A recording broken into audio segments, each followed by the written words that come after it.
يا أيها الذين آمنوا صلوا عليه وسلموا تسليما اللهم صل على سيدنا مولانا محمد وعلى آله سيدنا مولانا محمد اللهم صل على سيدنا محمد وعلى آل سيدنا مولانا محمد কোথায় রইলেন দয়ার নবী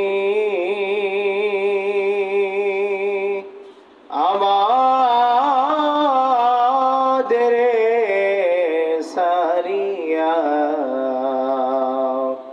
আপনি বিনে কি লাভ হবে এই যে দুনিয়ায় বসিয়া আল্লাহুম্মা সাল্লি আলা সাইয়্যিদিনা মাওলানা মুহাম্মদ ওয়া আলা আলি সাইয়্যিদিনা মাওলানা মুহাম্মদ আসছো একা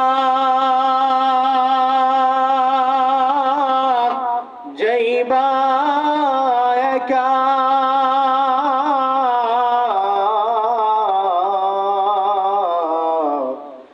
সঙ্গে কেহ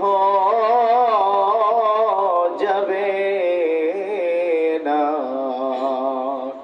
কিসের তো বড়াই দেখাও দুদিনের দুনিয়ায় আল্লাহুম্মা সাল্লি আলা সাইয়্যিদিনা মাওলানা মুহাম্মদ ওয়া আলা আলি সাইয়্যিদিনা মাওলানা মুহাম্মদ আলহামদুলিল্লাহ আল্লাহ পাক রব্বুল আলামিনের দরবারে লাখো কোটি শুকর ও সুজুদ যে আল্লাহ সুবহানাহু ওয়া তাআলা আমাদেরকে মহিমান্বিত মজলিসে আসার জন্য পবিত্র জুমার সালাত আদায় করবার জন্য আল্লাহ তাআলা তৌফিক দান করে দিয়েছেন। এই জন্য মহান রব্বুল আলামিনের দরবারে শুকরিয়া জ্ঞাপন করে আমরা সকলে বলি আলহামদুলিল্লাহ। মহান রব্বুল আলামিনের দরবারে আরো অসংখ্য অগণিত শুকরিয়া যে আল্লাহ সুবহানাহু ওয়া তাআলা আমাদেরকে যাচাই করে বাছাই করে হায়াত দিয়েছেন, মহব্বত করেছেন। এরপরে মহান রব্বুল আলামিন তার কোরআন সুন্নাহ মোতাবেক দুইটি কথা বলবার শুনবার জন্য আল্লাহ তাআলা তৌফিক করে দিয়েছেন। এই জন্য মহান রব্বুল আলামিনের দরবারে আরেকবার কালিমাতুশ শুকর আদায় করে আমরা সকলে বলি আলহামদুলিল্লাহ। আজকের খুতবার আলোচ্য বিষয় হচ্ছে সোহবাতে সালেহীন। কার সোহবত আপনি ধরবেন, সোহবত ধরলে উপকারিতা কি, সোহবত মানে কি, এই বিষয়ে আজকের খুতবা আলোচনা করেছেন। ইনশাআল্লাহ কোরআন এবং সুন্নাহ মোতাবেক আমাদেরকে চলার এবং আমল করার তৌফিক দান করুন, সকলে বলি আমিন। আল্লাহ সুবহানাহু ওয়া তাআলা যুগে যুগে বহু নবী এবং রাসূলগণ পাঠিয়েছেন। আল্লাহ তাআলা মহব্বত করে হাবিব মুহাম্মদ রাসূলুল্লাহ সাল্লাল্লাহু আলাইহি ওয়াসাল্লাম রাহমাতুল লিল আলামিনকে আমাদের জন্য রহমত স্বরূপ আল্লাহ তাআলা পাঠিয়ে দিলেন। দেওয়ার পরে আল্লাহ সুবহানাহু ওয়া তাআলা ইসলামের পরিপূর্ণতা আল্লাহ পাক রব্বুল আমিন তার এই হাবিবের মাধ্যমে পরিপূর্ণতা লাভ করিয়েছে। সুবহানাল্লাহ। প্যারে হাজিরিন, আল্লাহ রাসূল বিশ্বনবী সাল্লাল্লাহু আলাইহি ওয়াসাল্লাম একদা তার সাহাবীদেরকে নিয়ে মজলিসে বসে যান। ওই সময় আলোচনা করেন বনি ইসরাইল, অন্যান্য যুগের নবীগণরা যারা ছিলেন তাদের যে সব উম্মতরা আছেন, এই উম্মতের দল আল্লাহ তাআলা কিয়ামতের ময়দানে ৭২টা করবেন। বলেন কয়টা করবে? ৭২টা দল করবেন। নবী মুহাম্মদ রাসূলুল্লাহ রাহমাতুল লিল আলামিন বলেন, ও সাহাবীরা শুনো শুনো, আমি নবী মুহাম্মদ রাসূলুল্লাহ সাল্লাল্লাহু আলাইহি ওয়াসাল্লামের উম্মতের দল হবে ৭৩টা। বলেন কয়টা? ৭৩টা দল হবে। আল্লাহ রাসূল সাল্লাল্লাহু আলাইহি ওয়াসাল্লাম বলেন, এই ৭৩টা দলের ভিতরে একটা দল যাবে জান্নাতে। সুবহানাল্লাহ। কয়টা দল? দল হবে কয়টা? জান্নাতে যাবে কয়টা? একটা দল যাবে জান্নাতে। যাদের ভিতরে ইমানি পাওয়ার আছে, ইখলাসের পাওয়ার আছে, তাদের তো চোখ থেকে আপনার দাঁত দাঁত করে পানি বের হয়ে গেছে। কারণ সাহাবীদের সামনে আমরা কেউ কিছু নই। তারা যে পরিমাণে আল্লাহ তাআলার নৈকট্য লাভ করতে পেরেছে, দুনিয়ার কোন মানুষ এখন পর্যন্ত এদের পর থেকে এখন পর্যন্ত কেউ পারে নাই। বলেন পারছে কেউ? সাহাবীদের যে মর্যাদা, সাহাবীদের পরবর্তী সময়ে যারা আসছে তাদের মর্যাদা কি কখনো এক হবে? প্যারে হাজিরিন, মজলিসের ভিতরে সাহাবীরা শুনে, এতগুলো মানুষ, এতগুলো নবীর উম্মত, এতগুলো আমরা মানুষ, তার ভিতরে যদি আপনাদের দল হয় ৭৩টা, আর এই ৭৩টা দলের ভিতরে যদি একটা দল যদি যায় জান্নাতে, একটা দল যদি যায় জান্নাতে, আর ৭২টা দল যদি জাহান্নামে যায়, তাহলে আমাদের কি হবে? সুবহানাল্লাহ। এটা তাদের পরিকল্পনা, এটা তাদের আত্মবিশ্বাস। চোখ থেকে দর দর করে পানি পড়তেছে সাহাবীদের। ইয়া রাসূলুল্লাহ, ইয়া হাবিবাল্লাহ, প্রশ্ন করলেন হাবিবের নিকটে, রাসূলুল্লাহ আপনার নিকটে প্রশ্ন, এই যে ৭৩টা দলের একটা দল জান্নাতে যাবে, তারা কারা? তারা কারা?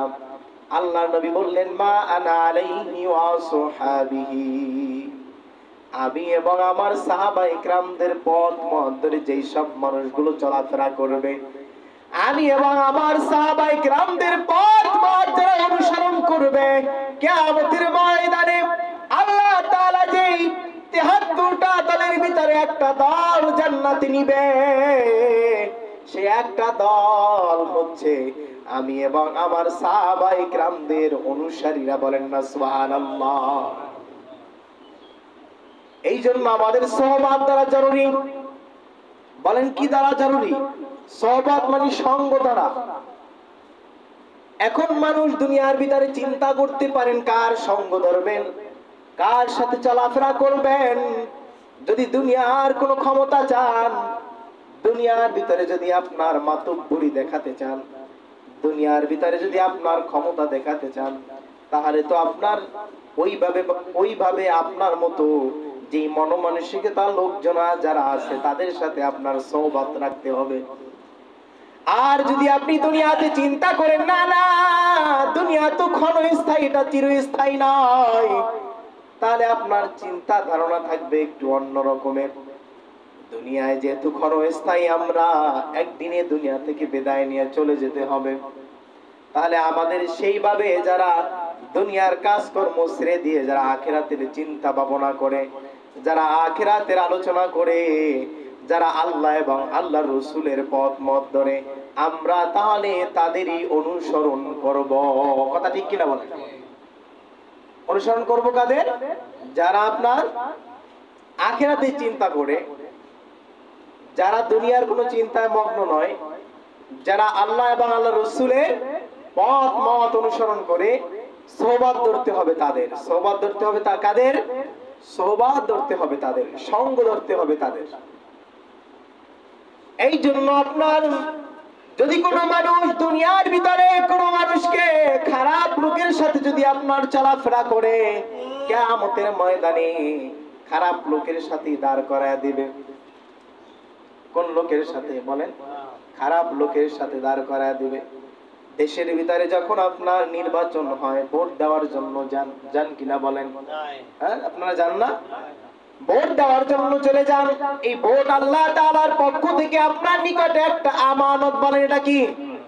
আমানত। আল্লাহ পাক রব্বুল আলামিন এটা আপনার নিকটে আমানত দিয়েছেন। এই আমানতের খেয়ানত যদি আপনি করেন, তাহলে অজীব তরকের গুনাহগার হতে হবে। কিয়ামতের ময়দানে আল্লাহ তাআলা আপনার এর থেকে হিসাব নেবে। কিয়ামতের ময়দানে বলবে, তুমি কোন দল করেছো? কেউ আমরা বলবো আহলে সুন্নাত ওয়াল জামাত, কেউ বলবে আহলে হাদিস, কেউ আহলে সুন্নি, কেউ এরকমের উল্টা পাল্টা এক একজনে এক এক রকম বলবে। আবার কেউ বলবে আওয়ামী লীগ, কেউ বলবে বিএনপি, এক একজন আছে না, কেউ বলে জামাত শিবির, এইভাবে বলবে। আল্লাহ তাআলা বান্দাকে বলবে, বান্দা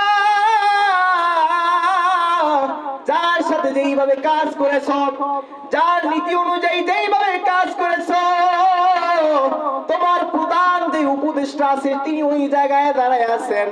যদি আপনি ভালো কোনো কাজ করে থাকেন, তাহলে আল্লাহ তাআলা আপনাকে জান্নাতের কোন ব্যক্তির সাথে আপনার সাক্ষাৎ করায় দিবে। বলেন না সুবহানাল্লাহ। আর দুনিয়াতে আপনার মানুষ যেইভাবে, আপনি যাকে প্রধান হিসেবে গ্রহণ করবেন, যার অনুসরণ আপনি করবেন, যাকে মেনে আপনি চলাফেরা করবেন, আল্লাহ তাআলা কিয়ামতের ময়দানে আপনাকে তার কাছে দাঁড় করায় দিবে। কথা বুঝেন নাই? প্যারে হাজিরিন, যে যেই দল নিয়ে করবেন, যে যাকে যেইভাবে ভালোবাসা দিবেন, যার সুন্নাত আপনি অনুসরণ করবেন, আল্লাহ পাক রব্বুল আলামিন নিকটে সেইটা যদি সহি না হয়, কিয়ামতের ময়দানে কিন্তু তার সাথে আপনার হাসর হবে। বলেন কি হবে? হাসর হবে। এই জন্য আমাদের সোহবত ভালো কোনো ব্যক্তির দরকার, কোন ভালো মানুষের সোহবত দরকার। উলামায়ে কিরাম যারা আছেন তারা বলেন, আল্লাহর ওলিরা যারা আছেন, উলামায়ে কিরামরা যারা আছেন, যারা বেশি বেশি করে আল্লাহ তাআলার নেক আমল করে, জিকির আজকার করে, আল্লাহ তাআলাকে স্মরণ করে, তাদের সাথে আপনার সঙ্গ দিতে উলামায়ে কেরামরা বলেছেন। সুবহানাল্লাহ। ভুল বলেছেন তারা? বলেন, ভুল বলেছেন তারা? ভুল বলেন নাই। যখন আপনি খারাপের সাথে চলবেন, খারাপ হবে। কি হবে? খারাপ হবে। যখন আপনি ভালো লোকের সাথে চলবেন, তখন আপনার কি হবে? ভালো হবে।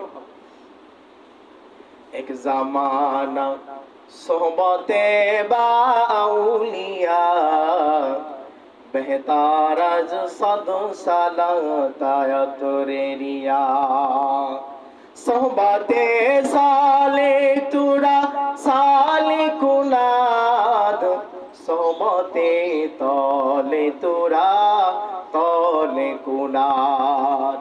उर्दू एक कवि बोलेन, एक जमाना सोहबते बाउलिया, দুনিয়ার ভিতরে যদি কোনো উলামায়ে কেরাম আল্লাহ ওয়ালা নেককার ব্যক্তিদের সাথে আপনি চলাফেরা করেন, উর্দু কবি বলেন, আপনি এর সাথে একদিন চলাফেরা করার জন্য তার কাছ থেকে যতটা আপনি ভালো উপদেশ পাবেন, আর যদি আপনি 12 বছর যদি আপনি এক যুগ যাবত ধরে যদি নফল ইবাদত করেন, এর সম পরিমাণ আপনি সব এর ভিতরে আপনি পেয়ে যাবেন। সুবহানাল্লাহ। কতদিন? একদিন থাকবেন কার সাথে? একজন নেককার বান্দার সাথে, নেককার ওলি আল্লাহর সাথে আপনি থাকবেন, আর 12 বছর আপনি নফল ইবাদত করবেন, এই সমপরিমাণ সওয়াব আল্লাহ তাআলা দান করবে। সুবহানাল্লাহ। আপনারাই বলেন, সৎ সঙ্গে কোথায় বাস? আপনারা এটা বাংলা ভাষায় বলেন না, সৎ সঙ্গে কোথায় বাস? স্বর্গে বাস। আর অসৎ সঙ্গে সর্বনাশ। এটা তো আপনাদের মুখেরই কথা। এই জন্য আপনার সৎ সঙ্গ ধরতে হবে। যেই ব্যক্তি আপনার আকাম কুকাম করে, চুরি করে, সুদ খায়, ঘুষ খায়, এই ব্যক্তির আপনার সোহবত ধরা যাবে না। বলেন ধরা যাবে? তাহলে একদিন তো আপনি তার মতো খারাপ হয়ে যাবেন। প্যারে হাজিরিন, এই জন্য নেককার ব্যক্তিদের সাথে আপনার চলাফেরা থাকতে হবে, নেককার ব্যক্তিদের পথ অবলম্বন করতে হবে।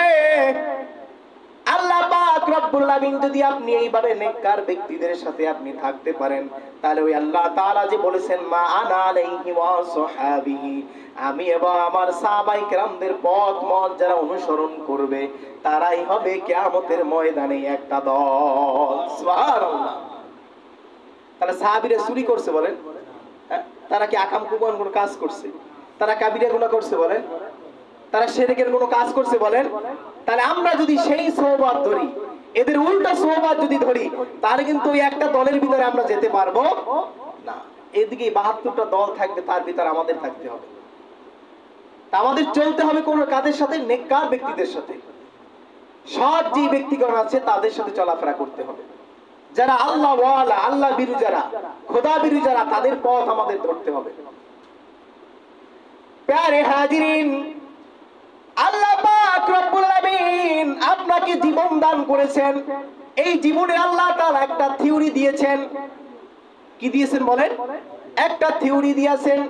যেমন আপনি যখন একটা মোবাইল ক্রয় করেন, এই মোবাইলটা ক্রয় করার পরে আপনার এই মোবাইল যেই ব্যক্তি বিক্রি করেছেন, যিনি বানিয়েছেন, যেই কোম্পানি, উনি বলে দিয়েছেন এই মোবাইলটা যদি প্রোটেক্ট দিতে হয়, আপনার বেশি ভালো করে যদি রাখতে হয়, বেশি দিন যদি আপনাকে এটাকে চালাইতে হয়, তাহলে আপনার কাজ করতে হবে, একটা কভার দিতে হবে। বলেন কি করতে হবে? একটা কভার দিতে হবে। প্রোটেক্ট উপরে দেওয়ার জন্য একটা গ্লাস পেপার লাগাতে হবে। যারা বড় মোবাইল চালান, স্মার্টফোন যারা চালান, তারা এই কাজগুলো আমরা করে থাকি। উপর কি করে? একটা গ্লাস পেপার দেই, তারপর নিচে একটা কি দেই? ব্যাট কভার দিই, যাতে করে এটা পড়লে না ফেটে যায়। এই কাজ করেন কিনা বলেন? কার জন্য এটা করছেন? কার নির্দেশ অনুযায়ী করছেন এটা? এটা কোম্পানি আপনাকে বলেছিল যে আপনার এই মোবাইলটা আমি বানাইছি, কিন্তু এটা ভালো রাখার জন্য কি করতে হবে? প্রোটেক্ট দিতে হবে। প্রোটেক্ট দেওয়ার জন্য কি করতে হবে? উপরে একটা গ্লাস পেপার দিতে হবে, যাতে করে ডিসপ্লেটা আছে গুলো যেন না ফাটে, পিছনের কেসগুলো যদি আপনার না ফাটে। এই জন্য একটা ব্যাট কভার দিয়েছেন, এটাও কোম্পানি থেকে বানাই দিয়েছে। ওইটা আপনার আবার আলাদাভাবে আপনি কিনে নিয়ে আসেন। আইসাইডের প্রোটেক্ট দেওয়ার জন্য ব্যাট কভার দেন, উপরে গ্লাস পেপার লাগাই দেন। এইগুলা করেন কিনা বলেন? না, এটা আপনার নিজের মেধার মাধ্যমে এই কাজটা করছেন। ওখান থেকে কিন্তু আপনার থিওরি দিয়ে দিছে সে, যে মোবাইলটা ভালো রাখার জন্য আপনার কি করতে হবে? এই কাজগুলো করতে হবে। তেমনি ভাবে আল্লাহ তাআলা বান্দাকে বানাইছে, আবার আল্লাহ তাআলা তাদেরকে থিওরি দিয়া দিবেন। কি দিবেন বলেন? থিওরি দিয়া দিয়েছেন। আপনার একটা সন্তান, আপনার একটা কন্যা সন্তান আল্লাহ তাআলা দান করেছেন। এই কন্যা সন্তানকে আপনি কিভাবে রাখবেন, আল্লাহ তাআলা সে থিওরি দিয়েছেন কিনা বলেন? থিওরি দিয়েছেন কিনা বলেন? এইভাবে আল্লাহ তাআলা আপনাকে একটা থিওরি দিয়েছেন। কিভাবে দিয়েছেন? আপনার মেয়েটা যখন বড় হয়ে যাবে, সব সুন্নাহগুলো আল্লাহ তাআলা শিখাইয়া দিয়েছেন। আপনার সন্তান যখন বড় হয়ে যাবে, মেয়ে সন্তানটা, একে আপনার নামাজ পড়ার হুকুম করতে হবে, পর্দার হুকুম করতে হবে, সৎ চরিত্রবান হওয়ার জন্য তাকে হুকুম করতে হবে। এই কাজগুলো আল্লাহ তাআলা একজন পিতাকে যেইভাবে চলার জন্য দরকার, এইগুলো কিন্তু আল্লাহ তাআলা শিখাইয়া দিয়েছেন। হয়তো কোনো শিক্ষকের মাধ্যমে শিখে, আর নয়তো কোনো নেতার মাধ্যমে শিখে। তো প্যারে হাজিরিন, আল্লাহ পাক রব্বুল আমিন থিওরি দিয়েছেন আপনি আপনার কন্যা সন্তানকে কিভাবে চালাবেন, সেই প্রোটেক্ট কিন্তু আল্লাহ তাআলা দিয়েছেন। আপনি যখন আপনার মেয়েটা যখন বয়স্ক হয়ে যাবে, সাবালিগা হয়ে যাবে, তখন তাকে প্রয়োজন আপনার বোরকা দেওয়া, পর্দা নিষিদ্ধ করা। এই দায়িত্ব কার বলেন? গার্জিয়ানের কিনা বলেন? বাবার কিনা বলেন? অভিভাবকের দায়িত্ব না? তাকে বের হওয়ার জন্য, বাইরে বের হওয়ার জন্য তাকে কি করতে হবে? পর্দা নিষিদ্ধ করতে হবে। এটা কার দায়িত্ব?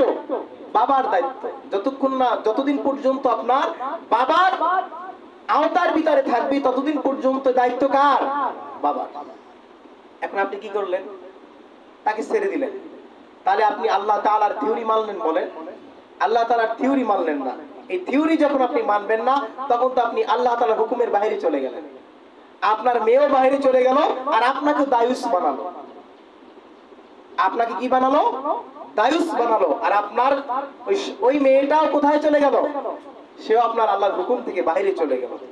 আর যখন আল্লাহর হুকুমের বাইরে চলে যাবে তখন তো বিশাল গুনাহগার হতে হবে। দৈনিক আপনার নামাজ কয় ওয়াক্ত বলতে পারেন? সবাই একটু বলেন। না নামাজ পড়েন না এই জন্য জানেন না। কত ওয়াক্ত নামাজ? 5 ওয়াক্ত নামাজ। এই 5 ওয়াক্ত নামাজে ফরজ কয়টা বলতে পারেন? ফরজ কয়টা? ফরজ হলো 17টা।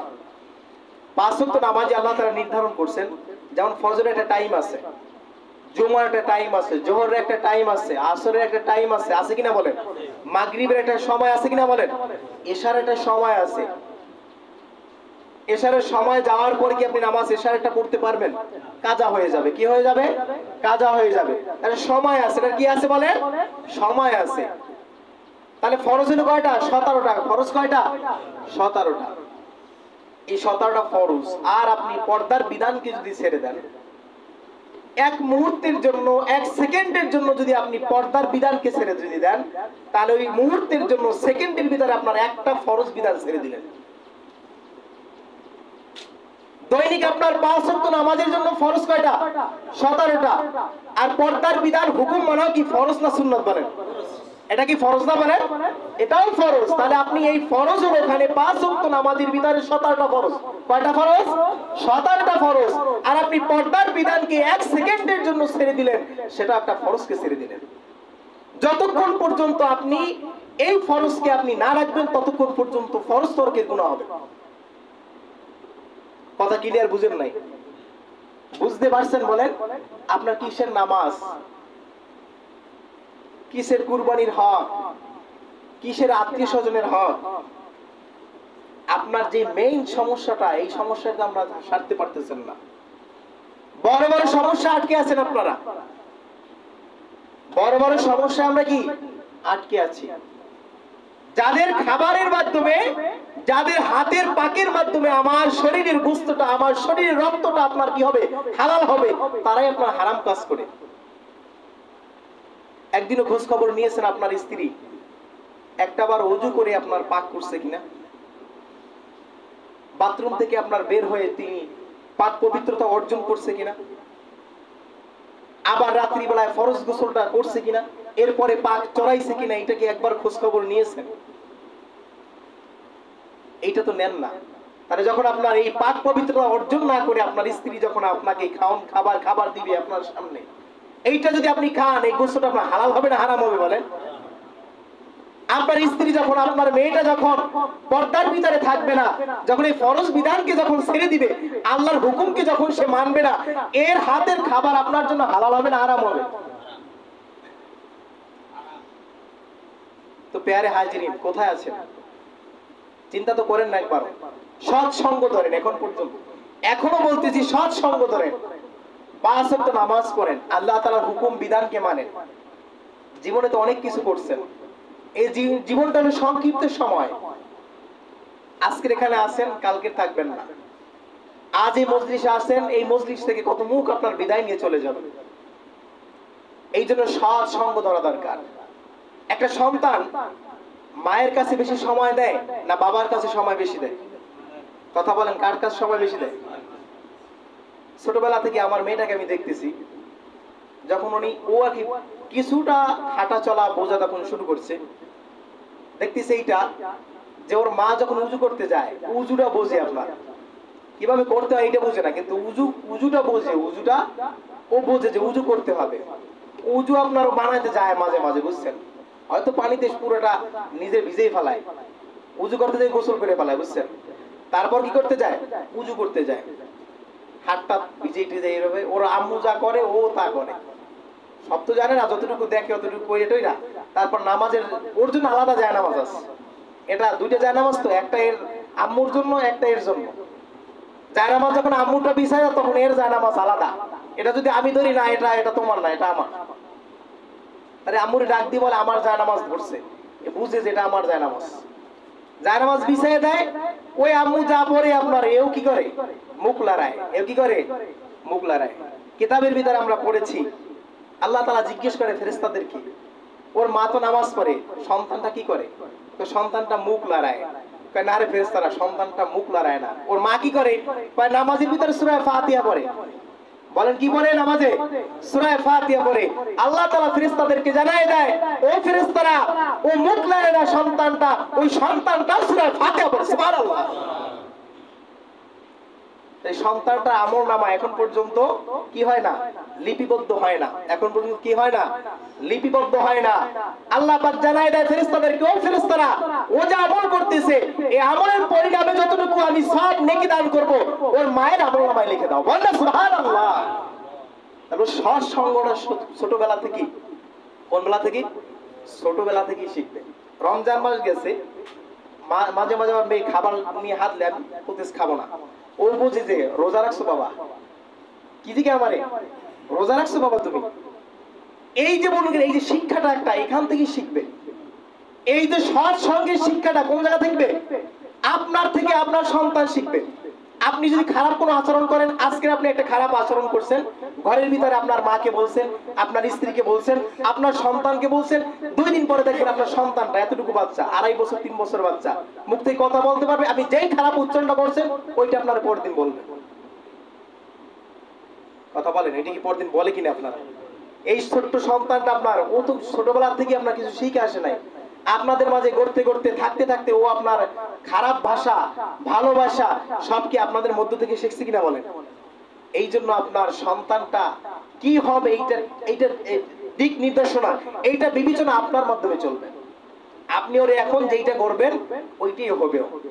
যদি আপনি খাল থেকে বা আপনার পুকুর থেকে যদি কোনো কাদা নিয়ে আসেন, কাদাটা নরম থাকে না শক্ত থাকে? যখন উঠান তখন নরম থাকে না? এইটা আপনার মোটামুটি শক্ত একটু আনান, একটু কি করে রোদে শুকিয়ে একটু শক্ত বানায়। তারপর হয়তো কেউ আপনার এটা দিয়া হাড়ি পাতিল বানায়, আবার কেউ আপনার এটা দিয়ে কি করে হাজাল বানায়, কেউ আপনার মাটির চুলা বানায়। তাহলে আপনার যেটা ছিল কাদা, যেটা ছিল কি কাদা, ওইটা কি হয়ে গেছে? শক্ত হয়ে গেছে। মানে এইটা দ্বারা এটা হচ্ছে, এটা উদাহরণ হচ্ছে এটা যে আপনি যখন কাদা ছিল তখন আপনার চারদিকে ছড়াই ছিটে গেছে, ওই শুকায় যখন আপনি যেইভাবে রাখছেন ও সেইভাবে কি রয়ে গেছে আপনার। কিন্তু সন্তানটা আপনার এইভাবে, ও কিন্তু এখন নরম, ওরে আপনি যেইভাবে গড়বেন ওই মাটির মতো সেইভাবে গড়তে থাকবে। ওরে আপনি ছেড়ে দিবেন তখন ছড়াই ছিটাই যাবে। যাই হোক সম্মানিত হাজিরিন, আমরা যেন সৎ সঙ্গে থাকতে পারি, আল্লাহ রাসূলের পথ ধরে চলতে পারি, আল্লাহ তাআলা আমাদেরকে সে তৌফিক দান করুক। সকলে বলি আমিন। আখির দাওয়ানা আলহামদুলিল্লাহি রাব্বিল আলামিন। ওয়াসসালামু আলাইকুম ওয়া রাহমাতুল্লাহি ওয়া বারাকাতুহু।